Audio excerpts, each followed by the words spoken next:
Hey guys, I'm Anna, and today I'm going to show you how to fix Bank of America app error message, "We're sorry." So first of all, you need to make sure you're connected to a strong internet connection. Open up Safari browser on your mobile device and then search for speed test right over here. Here on this page, you need to tap on Run Speed Test. The minimum speed required for Bank of America app is usually 2 to 3 Mbps. So if it's anywhere near or above this number, that's fast enough. If your internet speed appears to be unreasonably low, then you may need to contact your internet service provider for help. This should fix the issue, but if it doesn't, then you need to make sure you're running the latest version of the app. Open up App Store on your device, and then tap on this search icon in the bottom right corner. Then search for the Bank of America app, and if you see this update button right next to the app name, simply tap on it to make sure you're running the latest version of the app.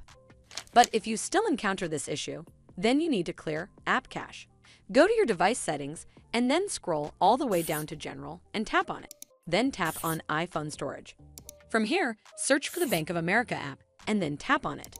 Once you're on this screen, you need to tap on Offload App. Tap again to confirm. It'll take a bit for processing, and then a reinstall button will show up. Simply tap on it to reinstall the app. This should fix the issue, but if it doesn't, then you need to completely reinstall the app. Follow the on-screen instructions to navigate all the way to the app page. Once you're on this screen, tap on Delete App to uninstall the app from your device.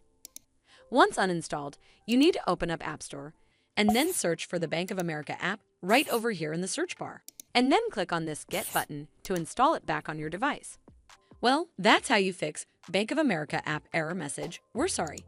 I hope you found this video helpful. And if you did, make sure you give it a thumbs up to see more videos like this, and don't forget to hit that subscribe button. We'll see you in the next one.